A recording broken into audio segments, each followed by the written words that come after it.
E sem mais delongas, eu já quero começar perguntando o seguinte, professor. O senhor até meio que tocou aí no assunto aí, mas agora a gente vai destrinchar de verdade, para valer, né? A pergunta mais intrigante no meio dessa polêmica toda, pelo menos ao meu ver, né? Eu estou aqui na condição de apresentador, então, mas enfim, é a seguinte: tem como acreditar no Jesus histórico e coerentemente descrer do Jesus da fé? Eu estou fazendo essa pergunta porque o senhor é especialista nessa área, eu tenho a minha opinião, outras pessoas têm suas opiniões. Essa pergunta, inclusive, já foi respondida aqui no canal também pelo professor Leandro Couto, que inclusive respondeu de forma magnífica, e eu não posso deixar passar essa oportunidade em branco. Eu quero saber qual a resposta do senhor. Tem como crer no Jesus histórico e coerentemente descrer do Jesus da fé? É contigo. Sim, tem até uma entrevista que eu dei no jornal, que eu falo da minha ideia do Jesus cebola. Que Jesus é uma cebola e que a cada momento que você tira uma das camadas da cebola, você se aproxima do Jesus histórico, aquele personagem pobre, camponês, que viveu no primeiro século, e daqui a pouco a gente pode falar dele. Quanto mais está os níveis acima da cebola, os níveis mais exteriores, é aquele Jesus da fé. É o Jesus que, como você disse aí, para quem crê, para quem acredita, esse tipo de discussão histórica muitas vezes nem tem muita relevância, porque as pessoas podem até falar que ele não existiu, como muitas pessoas defendem a não existência dele, ou a invenção pelos romanos, que isso pouco impacta a fé das pessoas, né? É uma fé de bilhões, né, ao longo da história.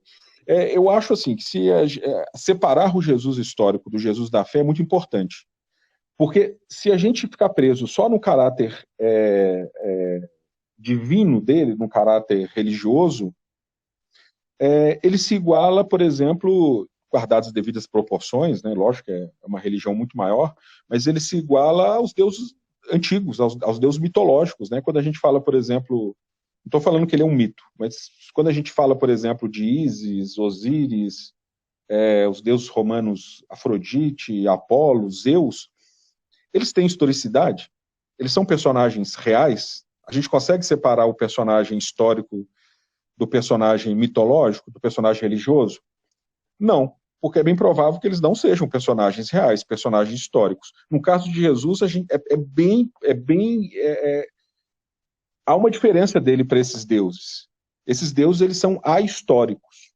Eles vivem fora da história, né, em um lugar...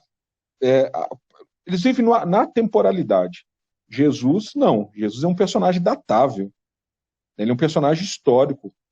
Vários das pessoas que o conheceram, que a Bíblia cita que o conheceram, são pessoas reais, né, pessoas que tiveram importância histórica grande, como é o caso de Pôncio Pilatos ou Herodes, né, que são personagens profundamente conhecidos, né, e até personagens menos conhecidos, como Caifás, Anás e o próprio João Batista. Tem registro do João Batista também fora da Bíblia, né? Então, eu acho muito importante fazer essa separação, sabe? Porque o Jesus religioso, ele pode, por exemplo, não interessar para um curso de história, por exemplo. Curso de teologia e tal, tudo bem, mas curso de história talvez não. Mas o Jesus histórico interessa para os historiadores. E tem que interessar pelos historiadores.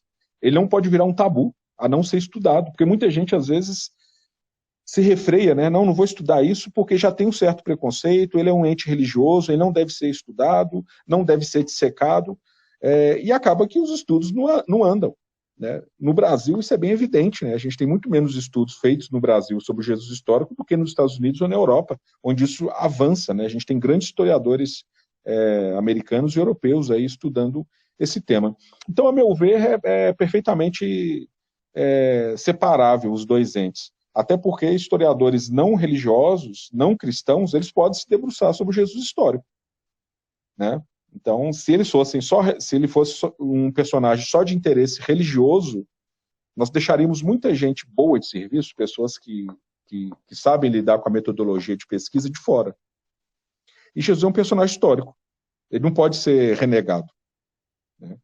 E ele tem uma importância muito maior do que muitos personagens muito mais conhecidos que vieram depois ou antes dele, né?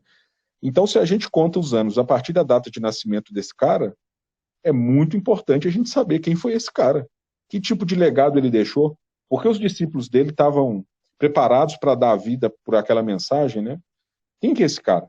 A grande pergunta que eu faço, inclusive a última pergunta do livro, né? Quem, afinal, foi Jesus, né?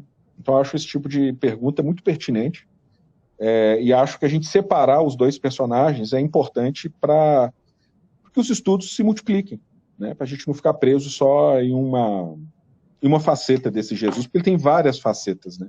Ele tem várias facetas, inclusive até fora do cristianismo, né?